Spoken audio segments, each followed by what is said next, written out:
정말 불쌍하더라고요. 너무 어리니까 지금 상황 파악도 제대로 못하는 것 같아요. 그러니까 한국으로 갈래요? 우크라이나에 남을래요? 북한으로 갈래요? 이런 의사표시도 못하고 첫 답변이 여기 우크라이나 사람들은 좋은가요? 이렇게 묻는 거예요. 근데 자기가 우크라이나에서 어떻게 살 수 있겠어요? 저는 결국은 이 병사 같은 경우에는 한국으로 와야 되고, 그러기 위해서 또 우리 정부가 여러 가지 노력을 해야 된다고 보고요.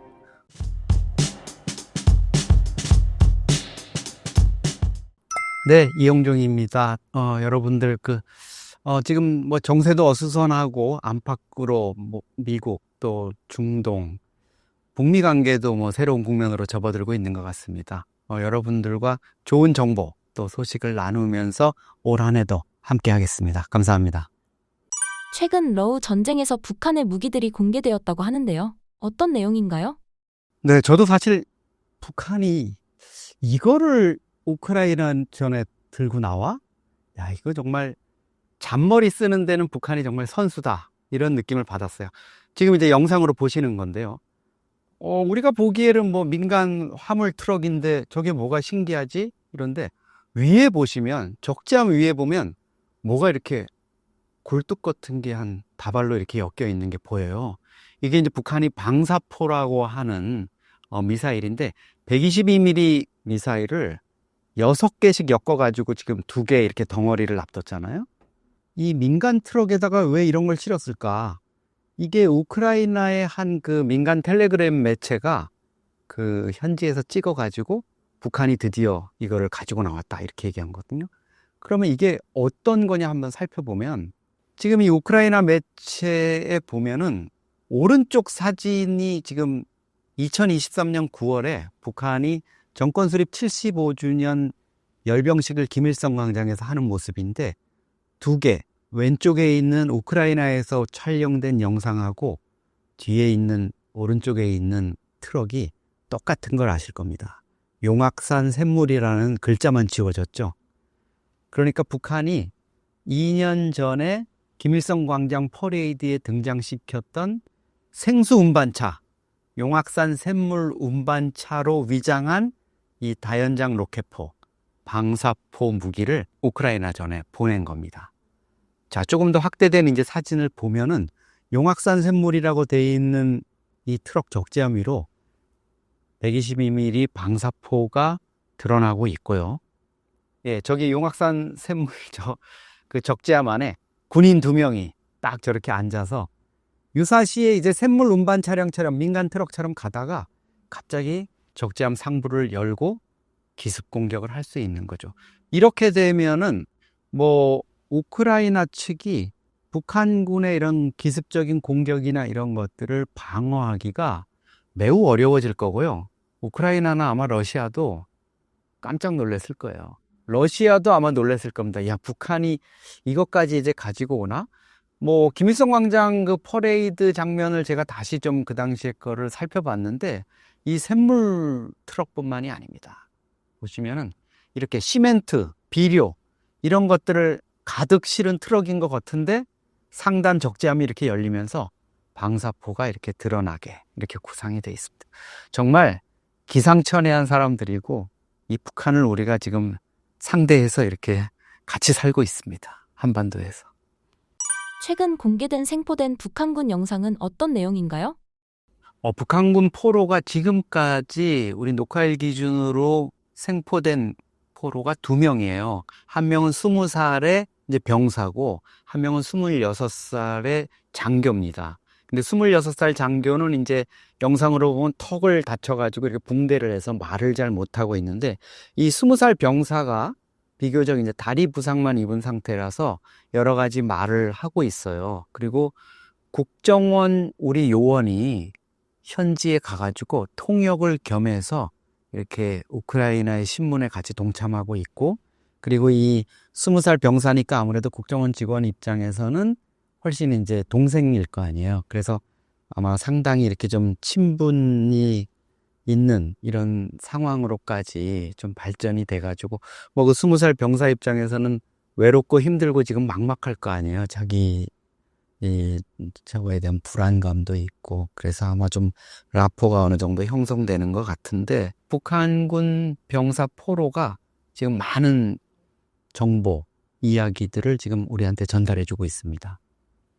북한으로 돌아갈 것인가 라는 질문에 여기 우크라이나 사람 좋은가요? 여기에 살고 싶다 등의 반응을 보였는데 그 의미가 무엇인가요?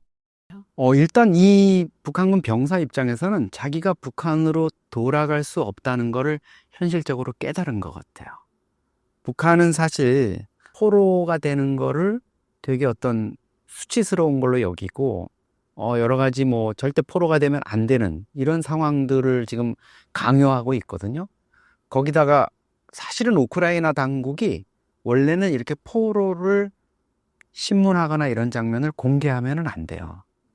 그거는 이제 제네바 협정, 포로와 관련한 이런 협약에도 그 포로의 신원이나 이런 걸 미디어에는 공개하면 안 되게 돼 있어요. 근데 지금 러시아나 우크라이나나 인정사정 볼 것 없이 지금 끝장까지 가는 이런 단계니까 이런 아마 심리전 차원에서 했는데, 이 병사가 그 신문 과정에서 북한으로 간다는 거 이런 게 엄두가 안 나니까 사실은 그냥 정말 좀 불쌍하더라고요. 너무 어리니까 지금 상황 파악도 제대로 못하는 것 같아요. 그러니까 한국으로 갈래요, 우크라이나에 남을래요, 북한으로 갈래요, 이런 의사표시도 못하고 첫 답변이 여기 우크라이나 사람들은 좋은가요?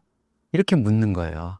근데 자기가 우크라이나에서 어떻게 살 수 있겠어요? 그리고 북한으로 돌아가는 것도 어려우면 저는 결국은 이 병사 같은 경우에는 한국으로 와야 되고, 그러기 위해서 또 우리 정부가 여러 가지 노력을 해야 된다고 보고요. 젤렌스키 대통령도 지금 이 친구를 이렇게 그냥 뒷감당하지 못하게 이렇게 공개를 해버린 마당이면 북한으로 보내버린다는 거는, 또 러시아와 포로를 교환한다는 거는 결국 이 병사를, 이 포로를 죽음으로 내모는 거예요. 돌아가서 100% 살 수가 없고 가족들까지도 큰 피해를 보는 상황이기 때문에 제 생각으로는 더 이상 언론에 공개하거나 이러지 말고 한국으로 조용히 이렇게 갈 수 있도록 조치를 하는 게 필요해 보입니다. 북한군이 포로로 잡혔을 때의 매뉴얼은 무엇인가요? 우리가 북한군 관련한 여러 가지 탈북한 군인들의 증언이라든가 이런 것들 들어보면 결국은 한 가지예요. 북한군은 김정은 체제, 또 김정은을 위한 어떤 소모품에 지나지 않거든요. 그걸 단적으로 보는 게 총폭탄 결사옹이라는 말이에요. 장군님, 원수님을 위한 총폭탄이 되자. 그러니까 내 한 몸 그냥 초계와 같이 이렇게 불살라서 우리 김정은 장군의 안전을 보장한다, 이런 거거든요. 결사옹이도 그거예요. 죽음을 무릅쓰고 이 최고 지도자를 옹이하겠다, 이런 거거든요. 그러다 보니까 이 친구들을 우크라이나전에 파병했는데 결국은 이게 비밀 파병이잖아요. 북한군이 보낸다는 거를 알리지 않고 보낸 거니까 북한군으로서의 신원이 드러나면 안 되는 거예요. 그러니까 이 어린 병사들한테 강요하는 게 그거죠. 죽을 때 포로로 절대 잡히지 마라. 그러면 자결을 하거나 이러라는 거잖아요. 잡힐 것 같으면. 근데 어떻게 하느냐? 슈류탄을 정말 끔찍하지만 얼굴 부분에 터뜨려서 죽으라 그래요. 왜? 슈류탄으로 터지면서 얼굴 형체를 알아볼 수 없게 돼야 이게 북한 사람이라는 거를 확인을 못하는 거죠.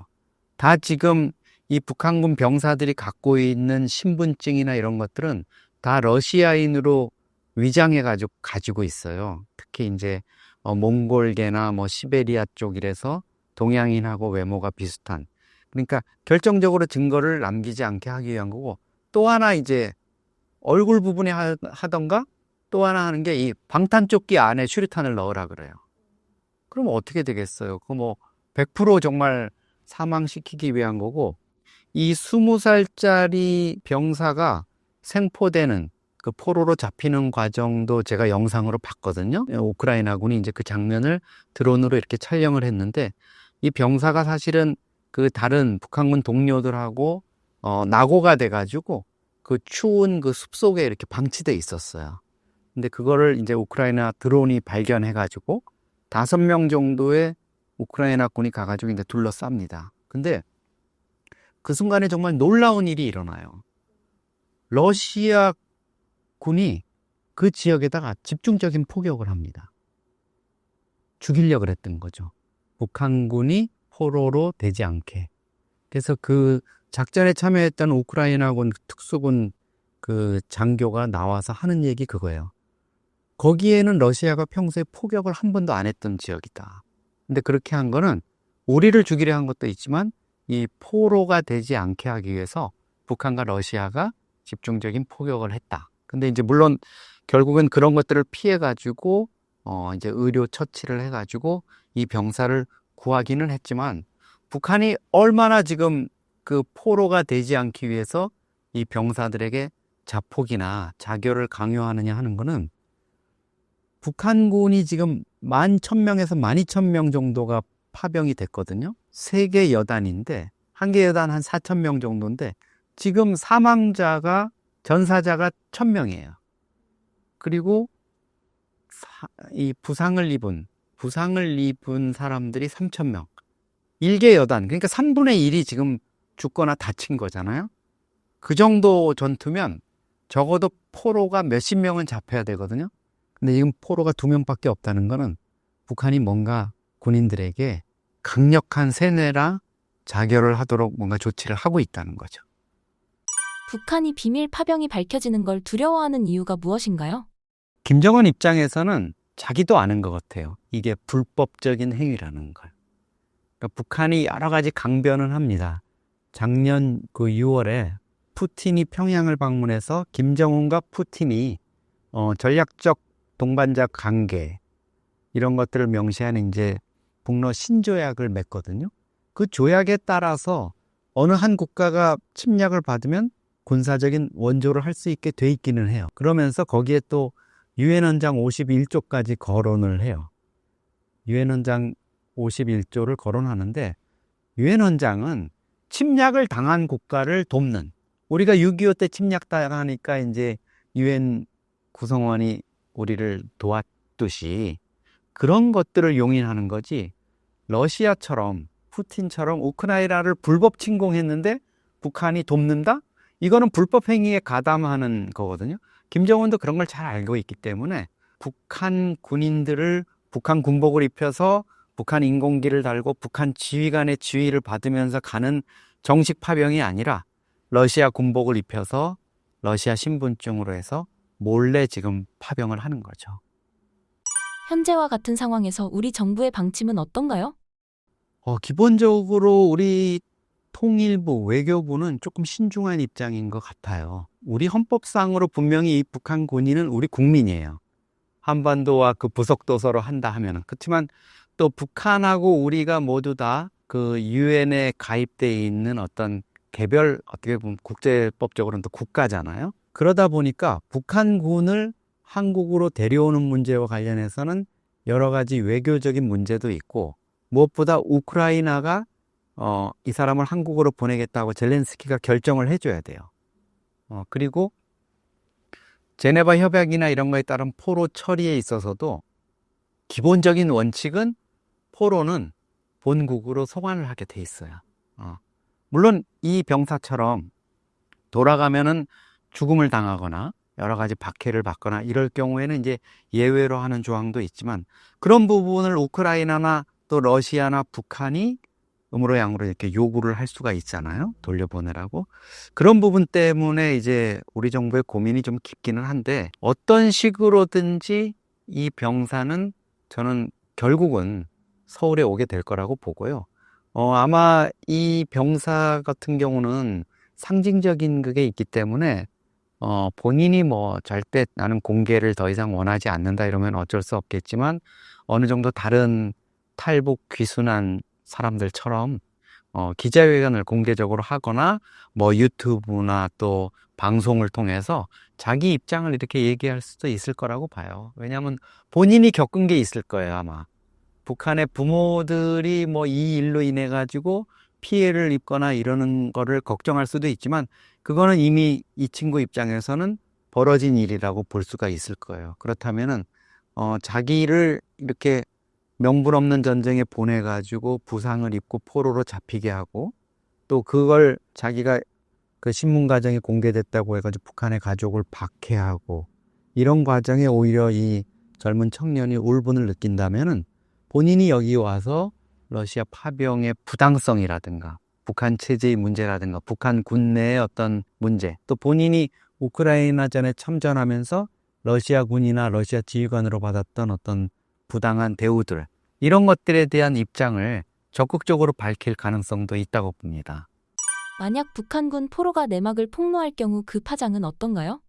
지금도 아마 그 해외에 나와 있는 북한 외교관들이라든가 대표부 직원들, 또 뭐 해외 식당에 있는 친구들, 이런 친구들은 다 핸드폰이나 뭐 이런 걸로 유튜브를 본다는 거 아니에요? 그러면 아마 가장 관심 있는 내용 중에 하나일 거예요, 이런 부분을. 그리고 그 친구들이 깨닫겠죠? 그리고 어떤 이유로든지 이제 북한으로 이 친구들이 돌아가거나 북한에서 왔다 갔다 하는 사람들과 이런 소식을 나누는 일들이 있을 거고요. 그런 것들이 북한 체제 내부에 어떻게든 아무리 숨겨도 저는 전달이 될 거라고 봅니다. 그리고 4,000명 정도가 지금 전 사상자라고 말씀드렸잖아요. 그러면 1,000명, 뭐 전사한 사람들은 유고를 수습해가지고 평양으로 보내거나 이래서 뭐 그거는 그냥 덮어버릴 수 있지만 3,000명 부상자 어떻게 할 거야? 3,000명의 이 젊은 청년들이 대개 보면 뭐 그 드론 공격 때문에 팔, 다리가 이렇게 절단되거나 이런 친구들이거든요. 육안으로 봐도 이제 부상이 명확한 이런 3,000명의 청년들이 전역을 해가지고 군에 있을 수 없으니까 각 고향에 갈 거 아니에요. 그러면 쟤 왜 다쳤나? 저 집 자식이 왜 저렇게 다쳐서 왔나? 군대 나갔다 그러더니 그 사연이 안 퍼지겠어요? 그러면 나라에서 우크라이나에 장군님이 군인들을 대량으로 보냈는데 거기서 떼죽음을 당하고 저렇게 다 부상병이 돼가지고 왔다. 이런 소문이 퍼질 거 아닙니까? 그러면은 그 동료들이나 이런 젊은 세대들이 예전 엄마, 할아버지 세대랑은 달라요.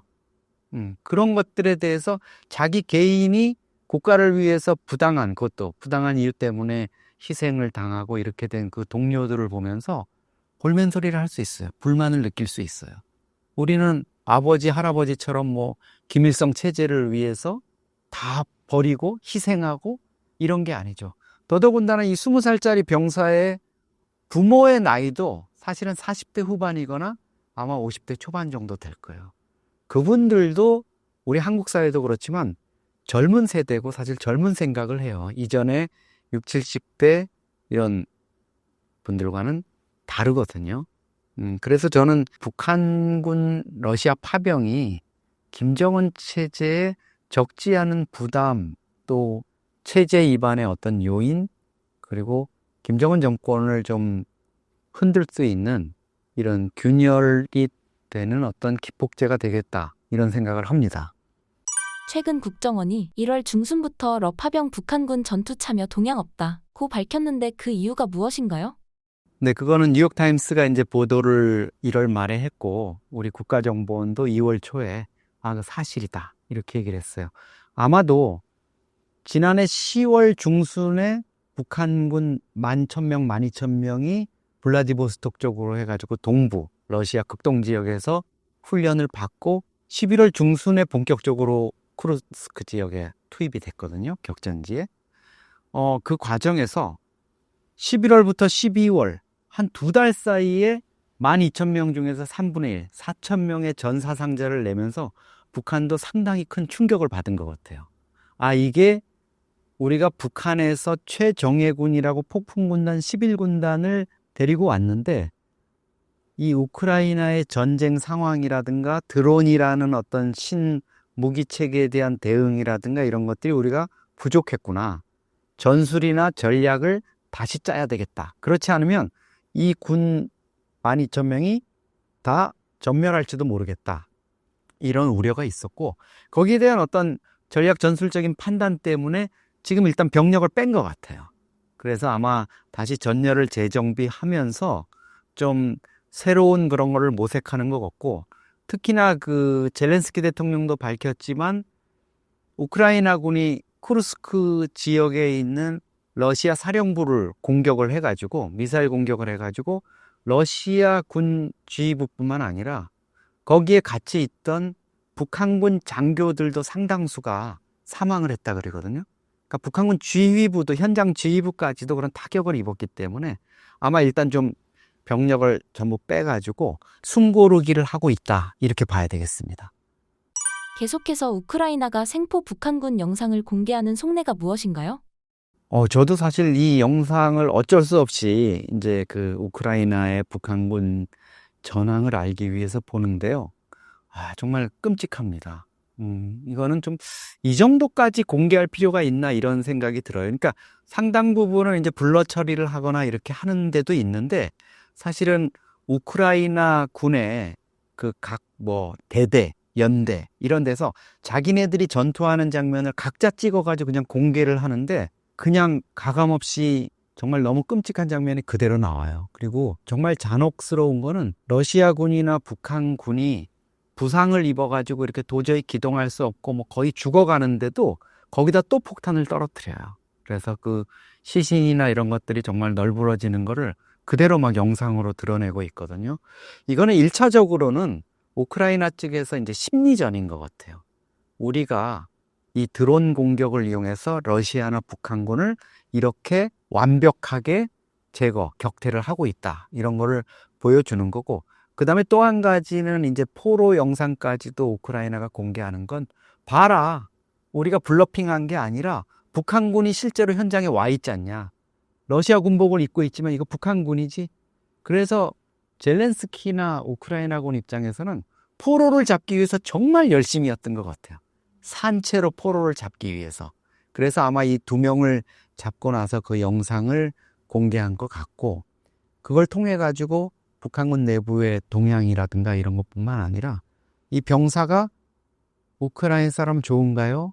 우크라이나에 남고 싶어요. 이런 말이 나오는 거를 통해서 우크라이나는 이제 얻을 수 있는 그런 심리적인 효과가 있겠죠. 그래서 아마도 미국의 뭐 바이든 정부 때보다 지금 트럼프 정부는 우크라이나 지원에 대해서 조금 소극적이지만 미국 정부나 또 북대서양조약기구 나토나 한국을 향해서 이 북한군까지 가담한 전쟁에 너희들이 우크라이나에 대해서 지원을 해줘야 된다. 한국에 대해서도 우리는 지금 비살상 무기만 제공을 하고 있거든요. 근데 공격용 무기, 뭐 포탄이라든가 이런 것들을 직접 지원해 달라고 지금 어필을 하고 있는 것 같습니다. 러우 전쟁 이후 가까워진 북러 관계에 대해 어떻게 평가하시나요? 북한과 러시아는 원래는 조금 소원했어요. 사실 소련 해체 이후에 러시아가 되게 어려웠잖아요. 그럴 때 이제 북한은 러시아에 대해서 사회주의 배신자, 근데 이제 개혁개방으로 나가고 뭐 이렇게 하니까 계속 그렇게 했어요. 그때 생각은 뭐였겠어요? 러시아로부터 얻어먹을 게 없다. 좀 뭐 힘도 없고 이러니까. 그리고 이제 중국에 찰싹 붙었잖아요. 2018년 봄에 남북 정상회담을 하거나 심지어 이제 북미 정상회담을 하기 전에도 김정은이 부부 동반으로 베이징에 가가지고 시진핑 부부를 만나가지고 마치 회담하기 전에 먼저 가가지고 보고하고 결과 나오면 또 숙제검사 맡으러 가는 이런 모양으로 북중 관계가 아주 긴밀해졌죠. 근데 사실 시진핑이나 중국 지도부 입장에서는 고민이 있어요. 김정은이 2013년부터 2012년부터 본격적으로 집권하면서 아버지 때 2번밖에 안 한 핵실험을 4번이나 했잖아요. 그래서 6차례 핵실험을 완성했고 핵 보유국이라고 주장을 하고 ICBM도 뭐 계속 쏘고 이렇게 하는데 유엔은 계속 대북 제재를 하면서 중국 너희 동참해 왜 안 하니? 너 시진핑 너 뭐 미국하고 같이 G2라면서 그러면 국제적인 책임을 다해야지 하고 압박을 해왔어요. 그러니까 시진핑도 사실 유엔의 대북 제재에 몇 차례 동참을 했어요. 그러니까 북한이 막 책임 있는 유강국들이 이런 배반적인 행위를 한다고 또 중국 시진핑 체제를 비방하기도 했어요. 그러면서도 중국 입장에서는 제가 아무리 까불어도 우리가 그래도 후견국이니까 달래면서 가야지 이런 느낌이었을 거예요. 그렇지만은 이제 김정은 입장에서는 이런 미국이나 서방의 눈치를 보는 중국보다는 최근에 와가지고 우크라이나전이나 이런 걸 보면서 이거 푸틴 형님은 시진핑 형님하고 다르네. 야, 이쪽이 더 좋겠다. 이랬는데 마침 시진핑이 우크라이나전 불법 침공을 하면서 세계에서 이제 외톨이가 돼버렸잖아요. 거의 뭐 푸틴 쪽에 선 사람은 벨라루시 정도? 뭐 메갈이 없는 벨라루스 정도 이렇게 했으니까 여기에 이제 푸틴이 말하자면 작년 2월에 우크라이나전에 한 2년 넘기면서 이제 이게 그 우크라이나한테 좀 밀리기도 하고 또 러시아 영토였던 쿠르스크를 우크라이나가 침략해가지고 점령하고 있잖아요, 지금. 이런 상황이니까 이제 김정은 입장에서는 이럴 때 푸틴을 돕고 뭔가 서로 북러 관계를 좀 진전시키면 우리한테 이득이 있겠다. 이렇게 생각을 했던 것 같아요. 그래서 김정은 입장에서는 첫째는 이제 금전적인 이익, 뭐 11,000명, 12,000명을 보내가지고 월 한 2,000불씩 받으니까 1년에 한 3,800억 정도를 지금 현금으로 받아들이고 있거든요. 그러면 하루에 10억씩 생기는 거예요, 계좌에. 그거 뭐 무시 못할 이제 현금이고, 지금 달러 가뭄인데, 거기에다가 정찰 위성 기술이라든가 이런 것들을 이제 받아들일 수 있는 어떤 두 가지 점이 이제 김정은 입장에서는 매력적이라고 생각했겠죠. 네. 북러 관계가 가까워지는 만큼 북중 관계가 소원해질 가능성은 없을까요? 중국 입장에서는 뭐 당연히 시진핑 입장에서는 김정은이가 얼마나 가소롭겠어요. 이 녀석 물에 빠져서 허우적거리는 거 아버지 죽고 나서 27살에 집권해가지고 불안불안하던 거 내가 뭐 식량 지원하고 여러 가지 지원하고 또 지가 어려울 때 찾아왔을 때 내가 조언도 해주고 후경군 역할 해줬더니 이제 모스크바로 달려가 건방진 녀석 이러면서 요것 봐라 이 녀석이 이게 언제 한번 혼쭐을 좀 내줘야 되겠네 이런 생각을 분명히 할 거예요. 분명히 하면서도 이제 푸틴과의 관계를 시진핑이 또 생각을 안 할 수가 없으니까 그렇다고 뭐 그 김정은이 지금 러시아를 돕는 거를 군대 보내지 마, 포탄 지원하지 마, 우리 쪽으로 붙어 이럴 수는 없잖아요. 그러면 뭐 푸틴하고 한번 해보자는 거니까 그런 상황에서 시진핑도 지금 상당히 이제 상황을 관리하는 것 같고 김정은은 노골적으로 사실 푸틴 편으로 이렇게 돌아서고 있어요. 그래서 기본적으로는 러시아 쪽의 관광객들을 지금 많이 받아들이고 있거든요. 중국은 좀 소원해진 상태에서. 그러다 보니까 시진핑 입장에서 좀 화가 나겠죠. 그래서 올 들어와서 한 게 우리가 전혀 생각지도 않았던 중국 노비자. 우리가 그동안에 중국으로 가는 관광객들 많았는데 비자 때문에 불편했잖아요. 해달라고 했는데 중국이 안 해줬었어요. 근데 갑자기 중국이 북한이 좀 까분다고 생각했는지 노비자로 다 들어오세요 해가지고 우리 외교부도 사실 이게 뭐야 갑자기 뜻밖의 이런 식으로 이제 받아들인 거예요. 근데 약간 지금 또 최근 며칠 사이에는 좀 수습하려는 분위기? 북중 관계? 이런 게 있어요. 뭐냐면 평양에 있는 중국 대사가 2월 4일 날 평양 지하철을 탔어요. 근데 그냥 이게 뭐 지하철을 그냥 탄 게 아니라 대사관 직원들하고 같이 탄 다음에 지하철을 이용해서 우리 중국 관광객들도 많이 앞으로 관광을 했으면 좋겠다 이러면서 지하철이 북한 지하철이 다 꼬물이고 낡았는데 몇 개 있어요. 신형 동차 요즘 들어온 게 깨끗하고 너무 벽에 걸린 그 샹들리에가 너무 아름답고 벽에 또 김일성, 김정일 이렇게 벽화 만들어 놓은 거 있잖아요. 그것도 너무 잘 해놨고 막 이렇게 막 띄웠어요. 이런 것들을 보면 김정은을 약간 중국 쪽에서 이제 막 후달구기만 하기보다는 조금 끌어안아야 되겠다 이런 느낌을 갖는 것 같아요. 김정은이 이제 올해 들어와서 보면 상당히 좀 시진핑 입장에서는 기분 나쁜 짓을 몇 개 했거든요. 푸틴이 신년 연하장 보낸 거는 노동신문에 이렇게 일면에다 크게 싣고 시진핑이 연하장 보낸 거는 다른 저기 동남아 국가 이런 대통령이 보낸 거랑 같이 묶어가지고 이렇게 했어요. 완전히 중국과 러시아를 바꿔버린 거죠.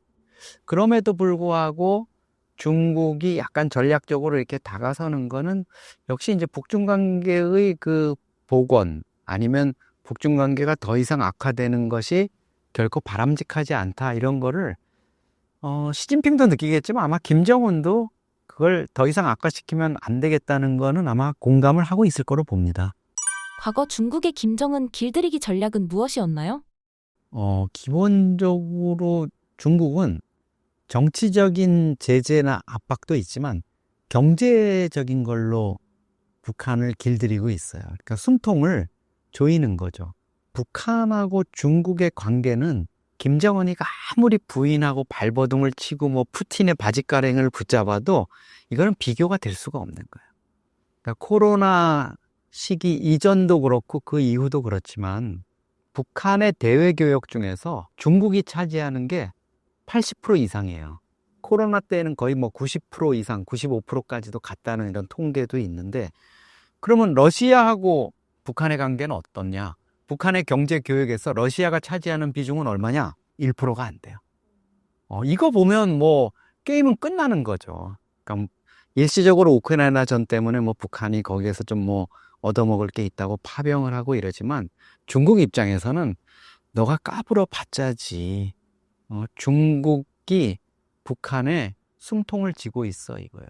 그러니까 아무리 뭐 러시아가 주는 밀을 들여오고 뭐 원유를 조금 얻어오고 이런다 그래도 그 원유 얻어오는 거라는 게 결국은 러시아의 유조선이 조그만 유조선이 북한의 유조선하고 공해상에서 만나가지고 밤에 몰래 파이프 연결해가지고 위험한 상황에서 조금 받아오는 거예요. 기름 조금 받아오는 거예요. 그것도 미국이나 일본 또 해상자위대가 다 위에서 위성으로 찍고 있잖아요. 그래서 무슨 배고 뭐 너희는 앞으로 어느 항구는 못 가 그래 제재를 계속 하잖아요. 근데 중국 입장에서 보면 중국 따칭 유전에서 송유관으로 북한 쪽으로 기름이 들어가잖아요. 그거 며칠만 잠궈도 북한이 난리가 나는 거 아니에요? 해외 뉴스에 막 나잖아요. 중국이 따칭 유전을 담궜다. 길들이게 하는 거다. 이러면 중국은 또 뭐 우리 송유관을 좀 정비하기 위해서 며칠 잠근 거지 꼭 그런 건 아니야. 뭐 이런 식으로 얘기하잖아요. 그러니까 이 북중 관계는 사실은 북한이 아무리 뭐 거기서 달아날래도 중국이라는 이 만리장성을 뛰어넘어서 갈 수 있는 곳은 없을 것 같다. 이런 느낌이 듭니다.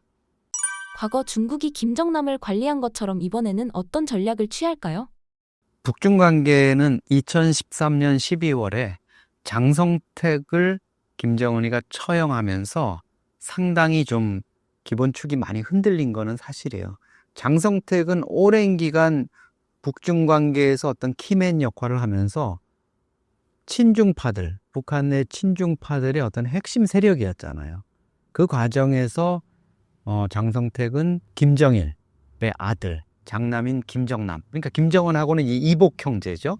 김정남을 그 북한의 한때는 후계자 1순위였으니까 중국의 원로 그룹들이 이 김정남, 장성택 이쪽 라인을 계속 관리를 했던 거예요. 그리고 장성택은 북한의 대중 석탄 수출이라든가 이런 걸 통해서 본인도 배를 불렸죠. 본인들 세력들이 정말 호시절을 누린 것도 있지만 중국과의 관계를 잘 유지해 온 거예요. 어쩌면 그 석탄을 사줌으로써 대북 제재나 이런 상황에서 북한은 또 숨통이 트인 측면도 있거든요. 뭐 중국이 그깟 석탄 없어가지고 뭐 그 북한 석탄을 사오는 건 아니었을 테니까 그런 상황이었는데 결국은 김정은이 집권 2년 차에 장성택을 전격적으로 처형하면서 이 라인이 무너졌다고 볼 수 있죠. 그렇지만 김정남이 이제 죽었다 그래도 북한 내 친중파들은 여전히 아마 상당 세력을 가지고 있을 거라고 보고요. 저는 뭐 김정은 체제가 만약 유고 상황이 빠진다 이러면 러시아와는 뭐 비교가 안 될 정도로 중국이 압도적인 영향력을 발휘할 거라고 보고 있습니다. 그리고 그 과정에서 김정은의 어떤 유고 상황에서 포스트 김정은 체제를 또 집단 지도 체제든 그게 어떤 지도자를 내세우는 거든 군부의 움직임을 뭐 통제하는 거든 중국이 절대적인 영향을 가질 거라고 봅니다. 김한솔이 북한 정권 교체의 잠재적 카드가 될 가능성은 어떻게 보시나요? 저는 뭐 무협지를 많이 봤지만 전통적인 무협지에서 딱 하나 그 절대불변의 스토리가 있더라고요. 아버지를 죽인 원수는 반드시 갚더라고요.